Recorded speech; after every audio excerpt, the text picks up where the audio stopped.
கழகம் நல்ல கழகம் நம் திராவிட முன்னேற்ற கழகம் அதன் திருப்பணி என்றென்றும் தொடரும். கழகம் நல்ல கழகம் நம் திராவிட முன்னேற்ற கழகம் அதன் திருப்பணி என்றென்றும் தொடரும். மந்தம் அதிகொண்ட சங்கி கூட்டங்களை பின்னி பெடலெடுத்த கழகம் ஜாதி பதியும் மதவெறியையும் வெற்றி பகை முடித்த கழகம் இது அறிஞர் வரி வந்த கழகம் நம்ம கலைஞர் வழி நடத்திய கழகம் இது தளபதியை தந்த கழகம் நம் உதயநிதியை தந்த கழகம். கழகம் நல்ல கழகம் நம் திராவிட முன்னேற்ற கழகம் அதன் திருப்பணி என்றென்றும் தொடரும். ஒரு 15 பேர் கைதட்டினாங்க, ரொம்ப நன்றி. எல்லாரும் ஏன் முதலமைச்சர் சட்டமன்றத்தில் உட்காந்துருக்க மாதிரியே உட்காந்துருக்கீங்கன்னு எனக்கு புரியல. அவரு தான் இந்த இப்படியே உட்காந்துருக்காரு. ஒரு மனிதன் ஏதாவது ஒரு சுவையான பொருள் சாப்பிட்டான்னா அந்த சுவை முகத்துல தெரியும். புளிப்பு சாப்பிட்டான்னா ஊறுகாய் சாப்பிட்றப்ப அப்படிங்க, இனிப்பு சாப்பிடும்போது அந்த இனிப்பு முகத்துல தெரியும், கசப்பு சாப்பிட்றப்ப கசப்பு முகத்துல தெரியும். எந்த சுவையான உணவு கொடுத்தாலும் உணர்வே இல்லாமல் ஒரு மனிதன் அமர்ந்திருக்கிறான்னா அந்த குரூப்பை என்ன சொல்றதுன்னு தெரியல. நீங்க அது மாதிரி உட்கார்ந்து இருக்காதீங்க. இது நம்ம திராவிட முன்னேற்ற கழகத்தின் கூட்டம். நம் முத்தமிழறிஞர் டாக்டர் கலைஞர் அவர்களுடைய நினைவேந்தல் கூட்டம். இந்த அருமையான கூட்டத்தை மிக சிறப்பாக தலைமை தாங்கி நடத்தி கொண்டிருக்கக்கூடிய, இவ்வளவு நேரம் யாருக்கும் துண்டு போடல. நான் பேச ஆரம்பிச்சோன்னா ஒரு 15 வேட்டி வந்துருச்சு, போட்டுக்கிட்டு இருக்காரு, முடிச்சிருவாரு. எப்படி என் பேரோட என்னுடைய ஊர் பேர் சேர்ந்து எனக்கு பெருமை தருகிறதோ, கல்யாண சுந்தரம் என்ற கவிஞரோடைய பெயரோடு பட்டுக்கோட்டை என்ற பெயர் சேர்ந்து பட்டுக்கோட்டை கல்யாண சுந்தரம் என்று பெயர் பெற்றிருக்கிறாரோ, லியோனி என்ற பெயரோடு திண்டுக்கல் லியோனி என்று சேர்ந்து எனக்கு எப்படி பெருமை தந்து கொண்டிருக்கிறதோ, அதுபோல கணபதி என்ற பெயரோடு காரம்பாக்கம் என்ற பெயர் சேர்ந்து ஒரு உழைப்பின் சிகரமாக என்னுடைய அருமை சகோதரர் காரம்பாக்கம் கணபதி. எட்டரைக்கெல்லாம் அந்த கூட்டம் முடிஞ்சிரும்னு சொல்லிக்கிட்டு இருந்தாரு. இப்ப நடந்துகிட்டு இருக்க நேரத்தை பாரு, 9 ஆக போகுது. ஒரு ட்ரெயின் இப்படித்தான் 8:30 மணிக்கு வர வேண்டிய ட்ரெயின் 9:30க்கும் 10:30க்கும் வந்துகிட்டே இருந்திருக்கு. அந்த ஊருக்காரங்க நொந்துட்டாங்க. என்னடா ஒரு நாளைக்காவது 8:30க்கு வந்துருமான்னு பாக்குறான் அப்படின்னு பார்த்தா ஒரு நாள் கரெக்டா 8:30க்கு வந்துருச்சு. ஆஹா சூப்பர் டிரைவர்ரா அப்படின்னு மாலையை தூக்கிட்டு அந்த டிரைவருக்கு போடுறதுக்கு சால்வா மாலையெல்லாம் போட்டாங்க. டிரைவர் சொன்னார், பொறுங்க பொறுங்க பொறுங்க, ஏயா இது நேத்து 8:30க்கு வர வேண்டிய ட்ரெயினுங்க, நான் 8:30க்கு வந்தோன்னே நீங்க வாட்டுக்கு மாலையை போட்டு என்னை அசிங்கப்படுத்துறாதீங்கன்ட்டு. இன்னைக்கு ஒருத்தர் முதலமைச்சர் ஒரு குரூப் உட்கார்ந்து இருக்குன்னா இந்த இப்படி மாலை ஓட்டு தான் உட்கார வச்சிருக்கு.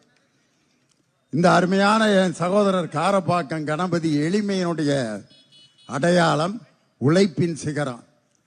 அதே மாதிரி இந்த நிகழ்ச்சிக்கு வருகை தந்து பெருமைப்படுத்தி கொண்டிருக்கக்கூடிய அரும்பை தம்பி பிரபாகர் ராஜா, தாயகம் கவி, நம்ம பாலவாக்கம் நம்ம வீரமணி, நம்ம அயப்பாக்கம் வீரமணி, பாலவாக்கம் மனோகரன், எல்லாருக்கும் என்னுடைய வணக்கத்தை சொல்லி, நாங்கள் மிகவும் நேசிக்கின்ற கவிஞர் வாலியின் மீது பற்றும் பாசம் வைத்திருக்கக்கூடிய எங்கள் அன்பு கவிஞர், மிக சிறப்பாக இந்த நிகழ்ச்சியில பேசிய கவிஞர் காசிமுத்து மாணிக்கம். ஒடிசின்னு இப்போ ஒரு படம் வந்திருக்கு. அந்த படம் என்ன அப்படின்றத பார்த்தவங்களுக்கு தெரியும். போர் புரிந்து விட்டு திரும்ப வீட்டுக்கு வரக்கூடிய ஒரு மாவீரன் வர்றப்போ ஒரு ஒத்தக்கண் மாயாவி கிட்ட சிக்கி வேதனைப்பட்டு அதுல இருந்து தப்பிச்சிருவான். மனிதர்களை விலங்குகளாக மாற்றுகின்ற மந்திரவாதி கிட்ட தப்பிச்சு மீடேறி வந்துடுவான். நிறைவாக அவன் தாயகத்திற்கு வீரனாக வந்து சேர்ந்த ஒடிசியை போல் பலவிதமான இடையூறுகளில் எல்லாம் மாட்டி இன்று தாய் வீடு திரும்பி இருக்கிற என் அன்பு தம்பி பெஞ்சமின் அவர்கள் அவர் இன்னைக்கு திமுகவில் கலந்துகிட்டதுக்கு பிற்பாடு முதல் கூட்டம் இந்த கூட்டம். அது லியோனிக்கு அப்படி ஒரு ராசி இருக்கு. நம்ம தங்க தமிழ்ச்செல்வன் அதிமுக இருந்து திமுகவுக்கு கலந்துகிட்ட முதல் கூட்டம் என் தலைமையில தான் நடந்துச்சு. அண்ணன் ஓபிஎஸ் அவர்கள் அதிமுக இருந்து திமுகவுக்கு வந்தோன்னே என் கூட உட்கார்ந்து தான் முதல் திமுக கூட்டத்தில் பங்கேற்றார். அதனால என் தம்பி பெஞ்சமின் அவர்கள் நான் கலந்துக்கிற அந்த கூட்டத்தில் முதல் கூட்டமாக திமுக வேட்டி கட்டி இங்க உட்கார்ந்துருக்காரு. ஏன் அவர் இன்னைக்கு நான் சொல்றேன்னா, நான் வாத்தியாரா இருக்கப்ப எனக்கு கல்வி அமைச்சரா இருந்தவர். நான் வாத்தியாரா இருக்கேன், அப்ப எனக்கு கல்வி அமைச்சர். திண்டுக்கல்ல ஒரு கல்வி அமைச்சருடைய கூட்டத்துக்கு நான் ஓரத்தில் அப்படி உட்காந்து வரவேற்புரையாவது நம்மளை கூப்பிடுவாங்களான்னு பார்த்தா, அது எப்படி அவர் இருந்த கட்சியில என்னை கூப்பிடுவானா வரவேற்புரையாற்ற. தூரத்தில் நின்று ஒரு கல்வி அமைச்சரை நான் வேடிக்கை பார்த்தேன். அதே மாதிரி நான் சார்ந்திருக்கக்கூடிய பாடநூல் கழகம் என்ற பெயரை பாடநூல் மற்றும் கல்வியியல் பணிகள் கழகம் என்று மாற்றியது அவர் கல்வி அமைச்சராக இருந்த காலத்தில் தான். அதனால இப்படி பல சாதனைகளை புரிந்த பெஞ்சமின், அதாவது கையில் பிடித்தால் நம்மை கையை விட்டு விலகி ஓடுவது வெராமீன், மனிதனுக்கு சக்தியை தருவது சுறாமீன், இன்று நம் கழகத்திற்கு கிடைத்திருப்பது பெஞ்சமின். அதனாலதான் அவர் வந்திருக்கிறது எனக்கு ரொம்ப சந்தோஷம். இன்னைக்கு நம்ம அண்ணா அமைப்பு செயலாளர் RS பாரதி அண்ணன், அவர் கலைஞரோட எப்படி இருந்தாருங்கிறதுக்கு தலைவரே மேடையில் அந்த சம்பவத்தை சொன்னார். அவரும் தலைவர் கலைஞரும் ட்ரெயின்ல போவாங்களாம். கருணாநிதி அடுத்து பாரதி அப்படின்னு பேரு. அதுல கருணாநிதி எம் அப்படின்னு வயசு போட்டிருப்பாங்க மேல், பாரதின்னு போட்டு எம்னு போடாம மறந்துட்டு எஃப்னு போட்டு வயசை போட்டாங்க. டிக்கெட்டை பார்த்துக்கிட்டு இருக்க ஆளுங்க தலைவர் யாரோ ஒரு ஃபிகரை கூட்டி வர்றாரு போல இருக்கு, பாரதின்னு யாரோ ஒரு பொண்ணோட வர்றாருன்ட்டு எல்லாம் ஆசையோட காத்திருந்திருக்காங்க. அண்ணன் கூட இறங்கியிருக்காரு. நான் இதை எதுக்காக சொல்றேன்னா, நம்ம தலைவர் கூட எவ்வளவு நெருக்கமாக இருந்த ஒரு அருமையான எங்கள் அருமை அண்ணன் அமைப்பு செயலாளராக நமக்கு கிடைத்திருப்பது ஒரு மாபெரும் பெருமை. அவர் இன்னைக்கு 3/4 மணி நேரம் பேசலாம், ஆனா எனக்காக 15 நிமிஷத்துல முடிச்சிட்டாரு. வர்ற ஆகஸ்ட் 15ஆம் தேதி அன்னைக்கு அண்ணனுக்கு பிறந்த நாள். அதனால எல்லாரும் அவருக்கு ஒரு கரவொலி எழுப்பி, எங்க அண்ணன் இன்னும் பல 100 ஆயுசுக்கு எந்திரிச்சு கை தட்டுங்க, அப்பதான் கொஞ்சம் தூக்கம் போகும். எங்க அண்ணன் இன்னும் 100 ஆயுசுக்கு நல்லா இருந்து எங்கள் கழக தலைவர் தளபதி MK ஸ்டாலின் அவர்களுக்கு அரணாகவும் கேடயமாகவும் இருந்து பாதுகாக்கக்கூடிய ஆற்றலையும் வலிமையும் எங்கள் அண்ணனுக்கு தரணும்னு அவர் அன்போட நான் கடமைப்பட்டிருக்கிறேன். முடிஞ்சா கூட்டம் நன்றி வணக்கம்ட்டு போயிட வேண்டியதானே. இதுக்கு போய் லியோனியா, இன்னைக்கு பாத்தீங்கன்னா நம்ம தலைவருக்கு இன்னைக்கு பிறந்த நாள். உலகத்தில் உள்ள தலைவர்களில் கலைஞர் என்று அழைக்கப்பட்ட ஒரே தலைவர் முத்தமிழறிஞர் டாக்டர் கலைஞர் அவர்கள் தான். கலைஞர் அப்படிங்கிற வார்த்தைக்கு என்ன பொருள்? இயல், இசை, நாடகம் 3ம் கலந்த திறமைகளை பெற்ற தலைவர்.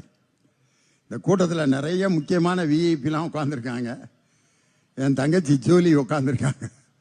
ஜல்லிக்கட்டு ஜூலின்னு பேர் அவங்களுக்கு. ஜல்லிக்கட்டு போராட்டத்தில் தன்னுடைய அருமையான குரலை எழுப்பிய அருமை தங்கை. அவங்க ஒரு தொலைக்காட்சி நிகழ்ச்சியில எல்லாம் பாப்புலர் ஆனாங்க. இது எல்லாவற்றையும் பெருமை எனக்கு எதுன்னா, நம்ம திராவிட மாடல் ஆட்சியை ஆதரித்து அவர்கள் பேசி கொண்டிருக்காங்கல்ல, அந்த ஜூலியை தான் எனக்கு ரொம்ப பிடிக்கும். அதனால இன்னைக்கு நம்ம கூட்டத்துக்கு வந்திருக்காங்க. இப்படி நம் கலைஞர் அவர்கள், கலைஞர் என்ற வார்த்தைக்கு அடைமொழிக்கு சொந்தக்காரர். உலக அரசியல் தலைவர்களுடைய வரலாற்றிலேயே ஒரு தலைவனின் குரலுக்காக கோடான கோடி ரசிகர்கள் கைதட்டி ஆரவாரம் செய்த ஒரே குரல் நம் தலைவர் கலைஞருடைய குரல். என் உயிரினும் மேலான அன்பு உடன்பிறப்புகளே, தமிழர்களே, தமிழர்களே, நீங்கள் என்னை கடலில் தூக்கி போட்டாலும் கட்டுமரமாகத்தான் மிதப்பேன், அதில் ஏறி நீங்கள் பயணம் செய்யலாம், கவிழ்ந்து விட மாட்டேன். இப்படி ஒரு குரல் ஒரு தலைவனுக்கு எங்கேயாவது கிடைக்குமா? நம்ம தலைவர் மாதிரி தன் வாழ்க்கை வரலாறை இத்தனை தொகுதிகளாக நெஞ்சுக்கு நீதி என்று எழுதிய ஒரே தலைவன் நம் முத்தமிழறிஞர் டாக்டர் கலைஞர். இன்னைக்கு பார்த்தீங்கன்னா நம்ம தலைவர் இன்னைக்கு வர்ற ஆகஸ்ட் 15ஆம் தேதி இப்ப இருக்க முதலமைச்சர் கொடியேற்ற போறார், சுதந்திர தின கொடி. நம் கலைஞர் அவர்கள் பெயரால் நாணயம் வெளியிடப்பட்ட போது பாதுகாப்புத்துறை அமைச்சர் ராஜ்நாத் சிங் வந்திருந்தார். கலைவாணர் அரங்கத்தில் கூட்டம். அப்ப அவர் பேசிய அந்த பேச்சு என்ன தெரியுமா? I was the chief minister of one state in India. Really, I am grateful to Dr. கலைஞர் அப்படின்ட்டு எதுக்கு சொன்னார்னா, ஒவ்வொரு முறையும் நாங்கள் சுதந்திர தினத்தன்று கொடியேற்றும் பொழுது டாக்டர் கலைஞருக்குத்தான் அனைத்து முதலமைச்சர்களும் நன்றி சொல்லிக் கொண்டே கொடியேற்றுகிறோம். மாண்புமிகு ஜோசப் விஜய் அவர்களே, நாளை மறுநாள் நீங்கள் சுதந்திர தின கொடி ஏற்றும் பொழுது என் தானை தலைவன் டாக்டர் கலைஞருக்கு நன்றி சொல்லிக் கொண்டேதான் நீங்கள் கொடியேற்ற வேண்டும். வெங்கையா நாயுடு அவர்கள் துணை ஜனாதிபதியாக இருந்தப்ப நம்ம ஓமந்தூரார் அந்த மருத்துவமனைக்கு பக்கத்தில் இருக்கக்கூடிய சிலையை திறந்து வைக்க வந்திருந்தார். அப்ப அவர் சொன்ன 3 வார்த்தைகள், Kalaignar is not only a leader, he is an organiser, he is an agitator, he is an orator. Organizer, agitator, orator. இந்த 3க்கும் பெருமை சேர்ப்பவர் கலைஞர்னு அன்னைக்கு துணை ஜனாதிபதியாக இருந்த வெங்கையா நாயுடு சொன்னார். இன்னைக்கு இந்த நிகழ்ச்சியில நடுநாயகமாக அமர்ந்திருக்கக்கூடிய எங்கள் அருமை அண்ணன் மா சுப்பிரமணியன். மா என்றாலே பெருசு என்று பொருள், மன்னன் என்றால் அரசன். மாமன்னன்னா என்ன அர்த்தம்? பெரிய அரசன் என்று பொருள். அதே மாதிரி பேரரசன் அப்படின்னு பொருள். அதே மாதிரி பெருங்கூட்டம்னா உண்மையிலே பெருங்கூட்டம். மாபெரும் கூட்டம்னா என்ன அர்த்தம்னா மிகப்பெரிய கூட்டம்னு அர்த்தம். தனது சாதனைகள் அனைத்தையுமே பெரிய பெரிய சாதனைகளாக படைத்து காட்டிய ஒரு சுகாதாரத்துறை அமைச்சர் இருக்கிறார் என்றால் அது என்னுடைய அருமை அண்ணன் மா சுப்பிரமணியன் தான். அவர் பாருங்க, வருகின்ற அடுத்த வருஷம் ஏதென்ஸ் நகரத்தில் மாரத்தான் நடத்த போறாருன்னா இப்படி ஒரு சாதனையை எங்க அண்ணனை தவிர வேற யாராலையும் படைக்க முடியாது. ஏதென்ஸ் நகரம்ங்கிறது சாக்ரட்டிஸ் பிறந்து வளர்ந்த நகரம். சாக்ரட்டிஸ்னா யாருன்னே தெரியாதவங்களுக்கு என் தலைவருடைய வசனம் தாயா சாக்ரட்டிஸ்னா யாருன்னு கத்து கொடுத்துச்சு. சிவாஜி கணேசன் பேசுவார், ஏதென்ஸ் நகரத்தின் எழில்மிக்க வாலிபர்களை ஓடி வாருங்கள், ஓடி வாருங்கள், வீரம் விலை போகாது விவேகம் துணைக்கு வராவிட்டால், தீட்டிய வாளில் தினவெடுத்த தோள்களிலே தூக்கிய ஈட்டி மட்டும் போதாது வீரர்களே, இதோ நான் தரும் அறிவாயுதத்தை ஏந்திக் கொள்ளுங்கள். அறிவாயுதம், அறிவாயுதம் சாக்ரட்டிஸ் தருகிறேன். அப்போ ஒருத்தன் சொல்லுவான், சாக்ரட்டிஸ் குற்றம் செய்தார், அவர் இளைஞர்களை கெடுக்கிறார். அதுக்கு என் தலைவன் வசனம் எழுதியிருப்பாரியா, நான் என்ன பருவ விருந்தளிக்கும் பாவையா, இல்லை வாலிபருக்கு வலை வீசும் விளை மாதா, ஒரு கிழவன் எப்படியப்பா இளைஞர்களை கெடுக்க முடியும்னு அன்னைக்கே என் தலைமை எழுதினாரியா வசனம். அப்படிப்பட்ட தலைவர். அந்த தலைவர் நெஞ்சுக்கு நீதியில ஒரு சம்பவம் எழுதியிருப்பாரு. திமுகவை தொட்டு பார்ப்பவர்களுக்கு என்ன கதி ஏற்படும் ஒரு சம்பவம் எழுதியிருப்பாரு. அண்ணனுக்கு தெரியும். அவர் சின்ன குழந்தையா இருந்தப்ப நிறைய சுருட்ட முடி. சின்ன பிள்ளையில நிறைய யாருக்கு சுருட்ட முடி இருக்கோ அவங்க சீக்கிரம் வழக்கை ஆயிடுவாங்க. அதுக்கு நான் ஒரு எடுத்துக்காட்டு. தலைவருக்கு நிறைய சுருட்ட முடி. முடி எடுக்கணும்னா பக்கத்தில் இருக்கிற ஒரு குலதெய்வம் கோயில்ல வேண்டி இருக்காங்க. முடி எடுக்கணும்னு சொல்ற நாள் அன்னைக்கு மழை வந்துருச்சு. அதுக்கு சொல்றதுக்கு தான் ஒரு குரூப் இருப்பாங்கல்ல சோசியக்காரங்க, இன்னைக்கு எடுக்க வேண்டிய முடிய இன்னைக்கே எடுத்து ஆகணும், இல்லாட்டி பெரிய உயிருக்கு ஆபத்துன்ட்டான். நம்பிட்டாங்க. உடனே கோயிலுக்கு போகாம மழை நேரத்தில் வீட்டிலேயே வச்சு அவர் முடியை எடுத்து அந்த முடியை பத்திரமா வச்சு நீங்க இன்னொரு நாள் போறப்ப கோயில்ல காணிக்க செலுத்திருங்க அப்படின்ட்டு ஒரு பித்தளை குடத்துக்குள்ள தலைவருடைய முடியை வச்சு மூடி வச்சிருக்காங்க. அன்னைக்குன்னு திருடன் வந்திருக்கான் தலைவர் வீட்டுக்கு. வந்து என்னென்னத்தையோ திருடணும்னு ஐடியா பண்ணி பார்த்துருக்கான். பித்தளை குடம். அவன் பார்த்தோன்னா, ஆஹா பெரிய புதையெல்லாம் இதுல வச்சிருப்பாங்கடா, நாணயம்லாம் வச்சிருப்பாங்கன்னு சொல்லி அந்த குடத்தை எடுத்துக்கிட்டு ராத்திரி ஒரு இடத்துல போய் ஓபன் பண்ணி பார்த்துருக்கான். என்ன இருந்திருக்கான்? அண்ணன் சுத்த தமிழ்ல சொல்லிட்டாரு, எங்கள் திராவிட முன்னேற்ற கழகத்தை தொட்டு திருட வேண்டும் என்று நினைப்பவர்களுக்கு முடிவில் அவர்கள் கையில் கிடைப்பது வெறும் முடி மட்டும்தான். ஏன்னா அதை சொன்னா அதை ட்ரெண்ட் ஆக்கி விட்டுறாங்க. காரணம் என்னன்னா, என் தம்பி உதயநிதி ஸ்டாலின் அவர் வாட்டுக்கு செவனேன்னு இருந்தார். அவரை போய் கைது செய்து ஓலக்கூர் காவல் நிலையத்திலே மதிய உணவு அருந்தி கொண்டிருக்கிறார். அன்னைக்கு நாள் முழுவதும் அவர் தான் ட்ரெண்டிங்ல தலைப்பு செய்தி. என்னடா நம்ம என்னமோ ஒன்று நினைச்சான், வேற மாதிரி ஆயிடுச்சு அப்படின்னு சொல்லி இன்னைக்கு அவர் தஞ்சாவூருக்கு கூட போகாமல் மீண்டும் பல லட்சக்கணக்கான மக்களுக்கு மத்தியில் தான் ஒரு திராவிட தலைவன் என்பதை நிரூபித்து காட்டிய என் அன்பு தம்பி உதயநிதி ஸ்டாலின். இன்னைக்கு பார்த்தீங்கன்னா என் தலைவருடைய பிறந்த நாள் நினைவு நாள் விழா.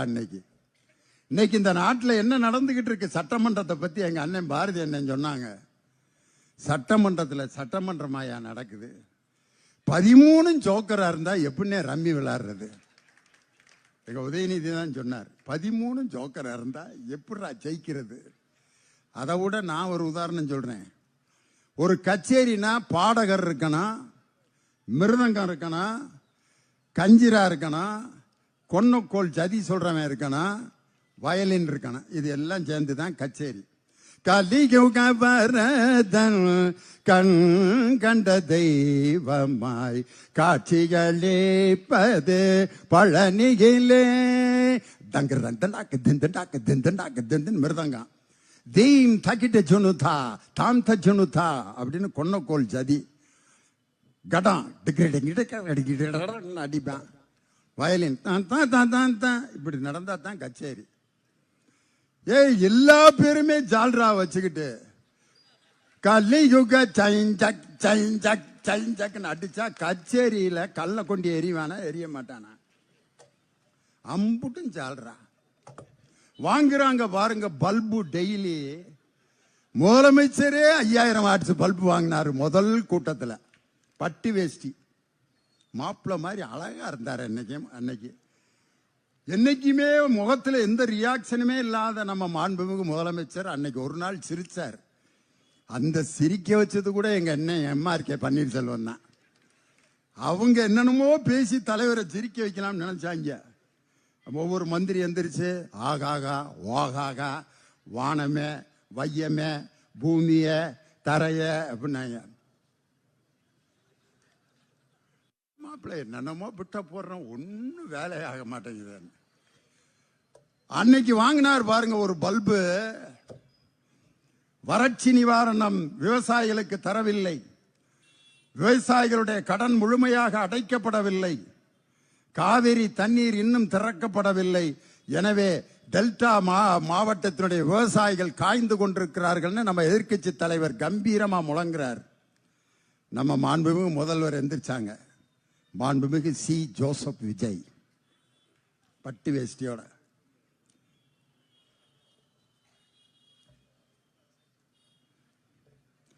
வறட்சி நிவாரணம் ஏற்கனவே கொடுக்கப்பட்டு விட்டது. இதெல்லாம் பேப்பர் படித்தவர்களுக்கு நன்றாக தெரியும். உடனே அவங்க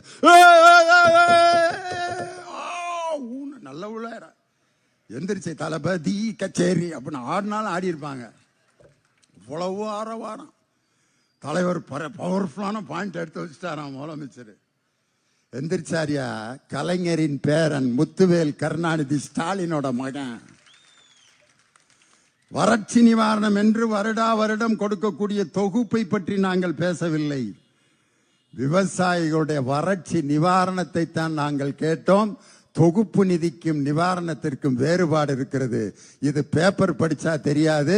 விவசாயிகளை நேரடியா சந்திக்கணும்னு சொன்ன உடனே வாங்கினாரியா 5000 வாட்ஸ் பல்பு டமக்குன்னு. அப்ப உட்கார்ந்தவர் தான் இன்னும் எந்திரிக்கல. அவருக்கு பதிலாக கண்ட ஆட்கள்லாம் எந்திரிச்சு பேசிட்டு இருக்காங்க. யாரெல்லாம் பல்பு வாங்கினா தெரியுமா? நம்ம வேளாண்மை துறை அமைச்சர், அவர் பேர் என்ன? இது வேற மறந்து போய் வினோத், மாண்புமிகு வினோத் அவர்கள் வேளாண்மை பட்ஜெட்டை கொண்டு போய் திருப்பதியில வச்சு சாமி கும்பிட்டு வந்தாரு. அப்பயே முடிவு பண்ணிட்டேன், ராமமும் மொட்டையும் தான். திருப்பதினா ராமம், இன்னொன்னு என்ன மொட்டை. விவசாயிகளுக்கு கடனை தள்ளுபடி பண்ணாமல் ராமம், காவிரி நீரை திறந்து விடாமல் மொட்டை அப்படின்ட்டு அவரு பெரிய நம்ம கவிஞர் காசிமுத்து மாணிக்க மாதிரி.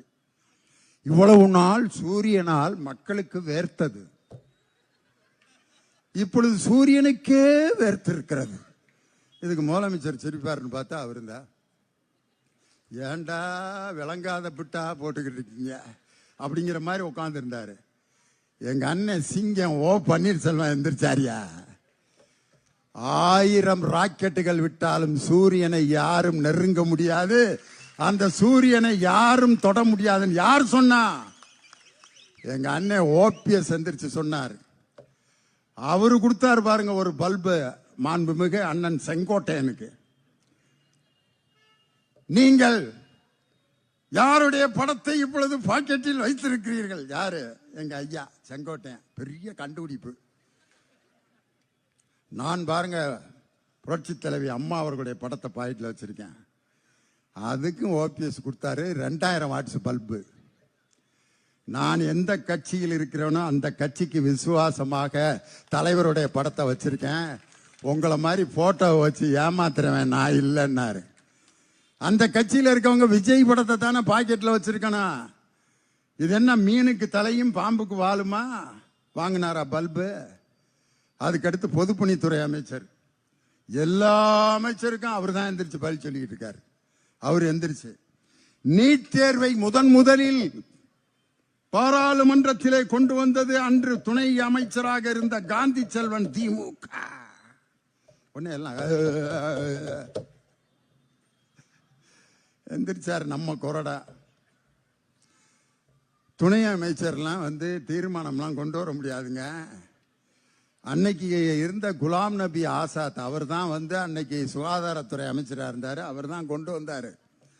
கொண்டு வந்த நீட் தேர்வை எங்க மாநிலத்துக்கு நாங்க வைக்க மாட்டோம்னு சொல்லி மற்ற மாநிலங்கள் எல்லாம் நீட் தேர்வை நடத்திய போது அதை மறுத்து நீட் தேர்வை நடத்தாமல் தடுத்த தலைவன் முத்தமிழறிஞர் டாக்டர் கலைஞர்னாரா? வாங்கினாரா ஒரு பல்பு? ஏதாவது நல்ல விஷயம் பேசிட்டு இருக்கப்ப டக்குன்னு டேக் டைவர்ஷன் எடுப்பாங்க. அதுக்குன்னு ஒரு அமைச்சரை வச்சிருக்காங்க. அவர் தான் மின்சாரம் மற்றும் சட்டத்துறை அமைச்சர். வேற என்னமோ பேசியிருக்கான். அவர் எந்திரிச்சு 4 ஆண்டுகள் எதற்கும் பயப்படாமல் இருந்தவர் எங்களுடைய முதலமைச்சர். உன்னை இப்ப அதை யாராவது கேட்டாங்களா? காவிரி தண்ணியை பத்தி பேசிட்டு இருக்கான். 4 வருஷம் பயப்படாம இருந்தாராம். நான் மட்டும் சட்டமன்றத்தில் இருந்திருந்தேன்னா இந்த பதில் சொல்லியிருப்பேன். உங்கள் முதலமைச்சர் எதற்குமே பயப்படவில்லை என்று நிர்மல்குமார் அவர்கள் தெரிவித்தார். கரூரிலே 41 பேர் இறந்த பிறகு 40 நாட்கள் அறையை விட்டு வெளியே வராமல் இருந்ததற்கு பெயர் வீரமா பயமான்னு கேட்டிருப்பேன். நான் கேட்கணும்னு நினைச்சாங்க. அதான் நம்ம சபாநாயகர் ஒருத்தர் யாரையுமே பேச விட மாட்டேங்கிறாரு. அவருக்கே தங்கம் திணறி பல்பு கொடுத்தாரு. பொய் அப்படிங்கிற வார்த்தையை நிதியமைச்சர் சொன்னோன்னே, பொய் என்ற வார்த்தையை கூறக்கூடாது சட்டமன்றத்தின் விதினாரு. நம்ம முன்னாள் நிதியமைச்சர் தம்பி தங்கம் தென்னரசு எந்திரிச்சு, பொய் என்ற வார்த்தையை சொல்லக்கூடாது என்று விதி கிடையாது, உறுப்பினர் அவர்கள் பொய் சொல்கிறார்கள் என்று சொல்லத்தான் கூடாது என்று விதி. திருக்குறளை காமிச்சார்.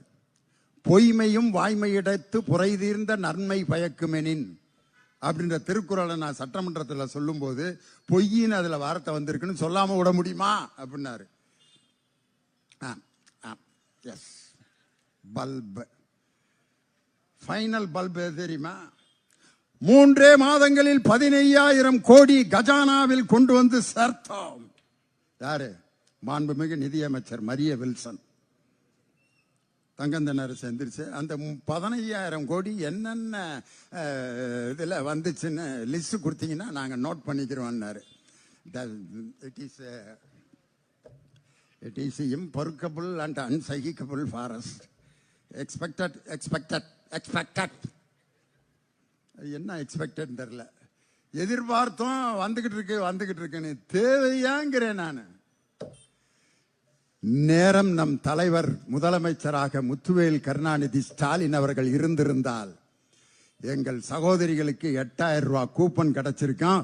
3 பொருள்களை நேரம் வீட்டில் வாங்கி நீங்க சேர்த்திருப்பீங்க. ஆனா இன்னைக்கு எல்லாத்துக்கும் அல்வா. ஆனா அண்ணன் சீர் ஒவ்வொரு அது எப்படி பேசினாரு மேடையில பிரச்சாரத்தை, நாங்கள் ஆட்சிக்கு வந்த அடுத்த நொடியே கன்னியாகுமரியிலிருந்து சென்னை வரைக்கும் அனைத்து பெண்களும் பேருந்திலே இலவச பயணம் செய்யலாம். 5 கிலோ அல்வா மாவே இல்லாம கிண்டி நம்ம சகோதரிகள் கொடு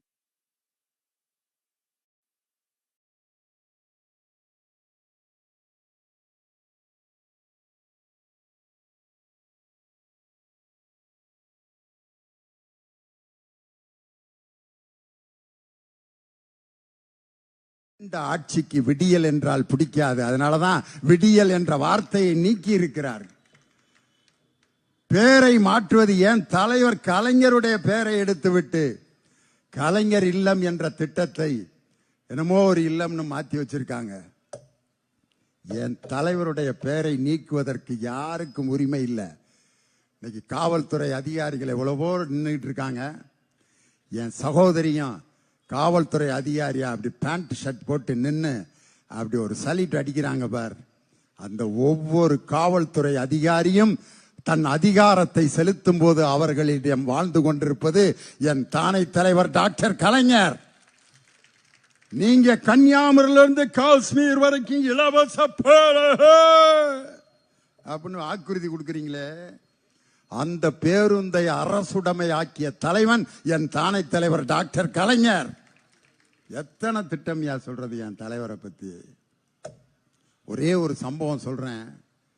என் தலைவர் மீது அன்று முதலமைச்சராக இருந்த எம்ஜிஆர் சர்க்காரியா கமிஷன் என்று அவர் நிறைய ஊழல் செய்தார்னு ஒரு கமிஷனுடைய விசாரணை நடக்குது தலைவர் பேர்ல.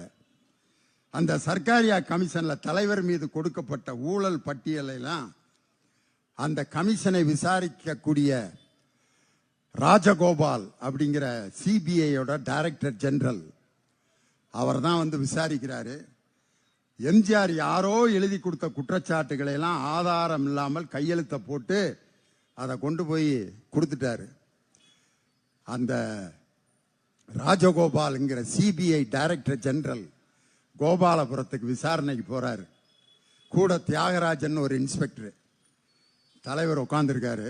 உள்ள நுழைஞ்சோன்ன நாங்க சிபிஐல இருந்து வந்திருக்கோம். தலைவர் வாங்க வாங்க உட்காருங்க, காபி குடிக்கிறீங்கள? சிபிஐ காரனுக்கு காப்பி மூட்டை முடிச்சோட இருக்கேன், கைது பண்றதுன்னா கூட்டிட்டு போங்கன்னு இருக்காரு.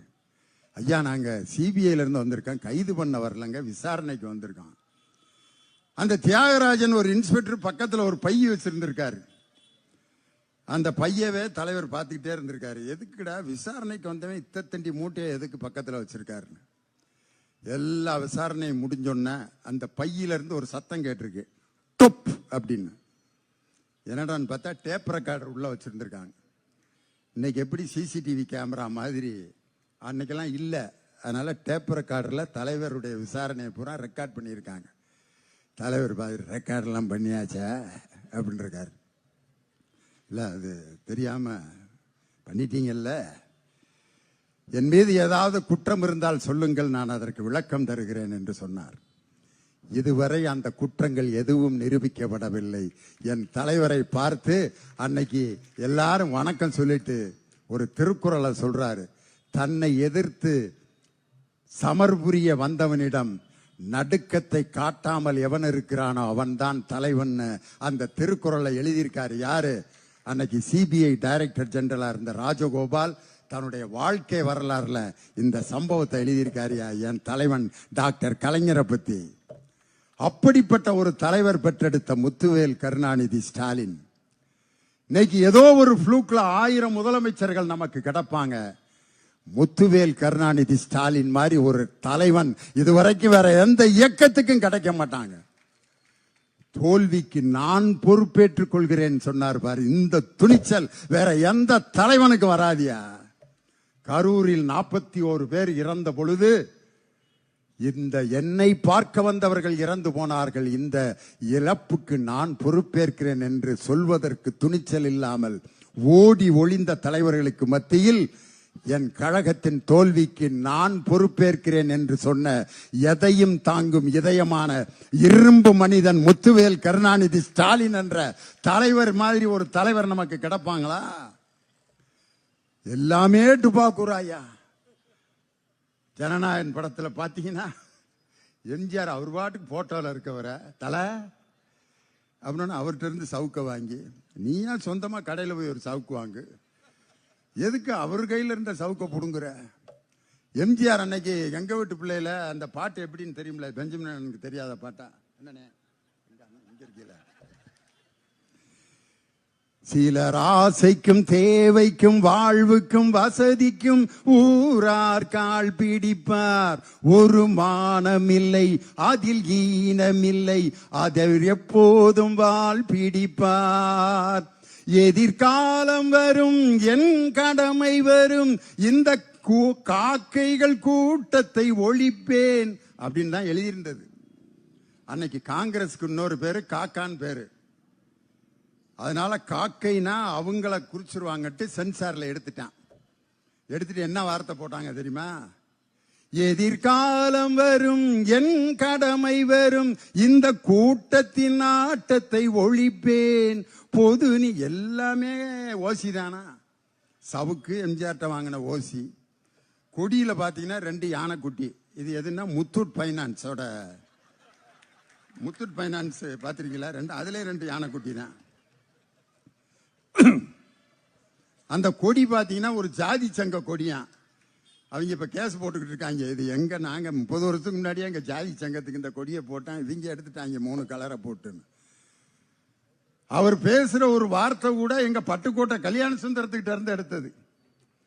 நெஞ்சில் குடியிருக்கும் அப்படிங்கிறார்ல பட்டுக்கோட்டை கல்யாண சுந்தரம், இரும்பு திரையில எழுதின பாட்டு.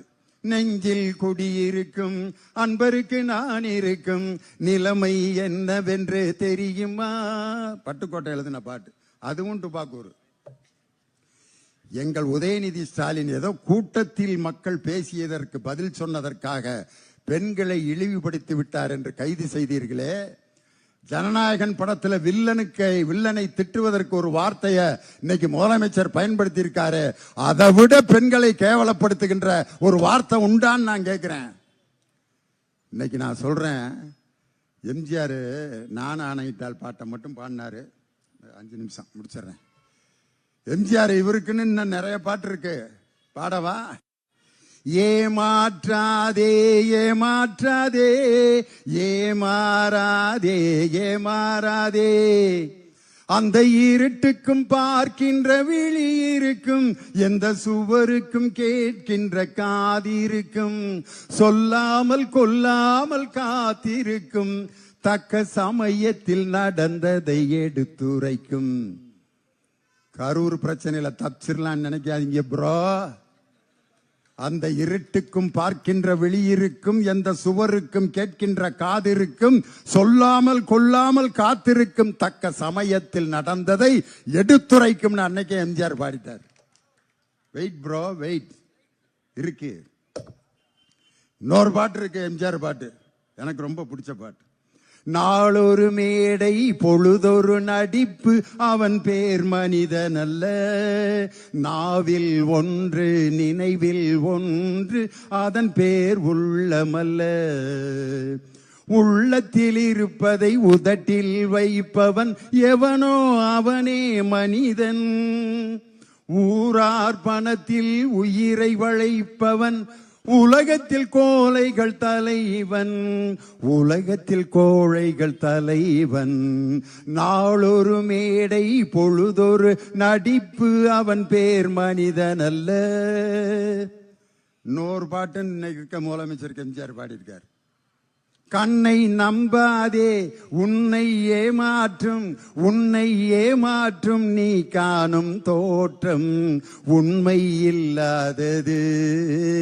அறிவை நீ நம்பு உள்ளம் தெளிவாகும் அடையாளம் காட்டும் பொய்யே சொல்லாதது. பொன் பொருளை கண்டவுடன் வந்த வழி மறந்துவிட்டு பனையூருக்கு போகிறவர் போகட்டுமே. என் மனதை நான் அறிவேன், என் உறவை நான் அறிவேன், எதுவான போதிலும் சத்தியமே. நன்றி மறவாத நல்ல மனம் போதும், அதுவே என்றும் மூலதனம் ஆகும். கண்ணை நம்பாதே ப்ரோ. உங்க கூட இருக்க அந்த கூட்டணி கட்சிகளை எல்லாம் நம்பி நீங்க உட்கார்ந்துருக்கீங்க. நாங்க எங்க உடம்புல இருந்த கோமணத்தை நாங்க கழட்டி போட்டோம். அதுதான் இன்னைக்கு உங்களுக்கு பட்டு வேட்டி. புரிஞ்சவங்க புரிஞ்சுக்கிறீங்க. நாங்க முகம் துடைக்கிறதுக்கு வச்சிருந்த கர்ச்சிப்பு தான் இன்னைக்கு நீங்க தோல்ல போட்டிருக்க துண்டு. நாங்க கையில வச்சிருந்த குச்சி தான் நீங்க உட்கார்ந்து இருக்கிற நாற்காலி. இன்னைக்கு நான் சொல்றேன், அந்த கூட்டணி கட்சியினுடைய ஆட்சியில் இன்னைக்கு ஓடிக்கிட்டு இருக்கு. இன்னைக்கு அந்த கூட்டணி கட்சியே சந்திக்க பண்பட்டு விட்டேன் அப்படின்னாரு. இன்னைக்கு பண்பட்ட ஒரு தலைவர் தாயா என் தலைவன் முத்துவேல் கருணாநிதி ஸ்டாலின். ஒரே ஒரு சம்பவத்தை சொல்லி முடிச்சிடறேன், ரொம்ப லேட் ஆயிருச்சு. ஒரு பூட்டை பூட்டிட்டு வீட்டில இருந்து போயிடுறாங்க. சாவி காணா போயிருது. சாவியை காணா போட்டமே வீட்டு ஓனர். பூட்டை வந்து திருப்பி திறக்கன்னு பார்க்குறாங்க, சாவி இல்லை. என்ன பண்ணுறது? எம்ஜிஆர்னா பின்னாடி வந்து டம்முன்னு இடிப்பார், திறந்துறான். பார்க்குறாங்க, பெரிய திண்டுக்கல் பூட்டு, மாற்று சாவிலாம் போட்டு பார்க்குறாங்க, திறக்க முடியல. என்னடா பண்ணாங்க? சுத்தியில் எடுத்து ஓங்கி பூட்டை உடைச்சான். அப்போ பூட்டு சொன்னுச்சு, காணா போட்டவனுக்கும் தண்டனை கிடையாது, பூட்டிட்டு எங்கேயோ கிடக்கிற சாவிக்கும் தண்டனை கிடையாது, கடமையை சரியாக செய்த பூட்டுக்கு தாண்டா தண்டனை கொடுத்திருக்காங்க. கடமையை சரியாக செய்த என் தலைவர் என்று தோற்றிருக்கலாம். அப்படி தோற்ற என் தலைவன் பண்பட்டு நாளை இதே தமிழகத்தை மீண்டும் ஆழ்வார் முத்துவேல் கருணாநிதி ஸ்டாலின். ஒரு கல்யாண வீட்டில் வாழை மரம் கட்டியிருப்பாங்க. 3 நாளைக்கு அந்த வாழை மரம் ஜேன்னு இருக்கான். கல்யாண வீடு முடிஞ்சோடனே வாழை மரம் கீழே கிடக்கும். பயில்கள் ரயில் வண்டி விளையாடுவேன், வாழைக்காயெல்லாம் பிச்சுட்டு போயிடுவாங்க. குப்பையில் கிடக்கும் வாழை மரம். ஆனால் ஒரு கட்டிடத்தை கட்ட பயன்படுத்துகின்ற சாரத்தை பார்க்கின்ற சவுக்கு மரம், கட்டிடம் கட்டியவுடன் மீண்டும் லாரியில் அதை ஏற்றிட்டு போயிட்டே இருப்பாங்க. இன்னொரு கட்டிடம் கட்டுவதற்கு அந்த சவுக்கு மரம் மீண்டும் போய் கொண்டிருக்கும். இன்னைக்கு கல்யாண வீட்டில் கட்டப்பட்ட வாழை மரம் போல் இந்த தாவேக ஆட்சி. ஆனால் மக்களுக்கு தொடர்ந்து உழைக்கும் சவுக்கு மரம் போன்ற எங்கள் திராவிட முன்னேற்ற கழகத்தின் அந்த கட்சி தொண்டர்களை எங்கள் கழகத்திடமிருந்து யாரும் பிரிக்க முடியாது. மீண்டும் முத்துவேல் கருணாநிதி ஸ்டாலின் மீண்டும் தமிழகத்தில் முதல்வர் ஆவார். எங்கள் தம்பி உதயநிதி ஸ்டாலின் என்ற படைத்தலைவனின் போருக்கு பின் என்று சொல்லி உங்களிடமிருந்து விடைபெறுகிறேன். நன்றி, வணக்கம்.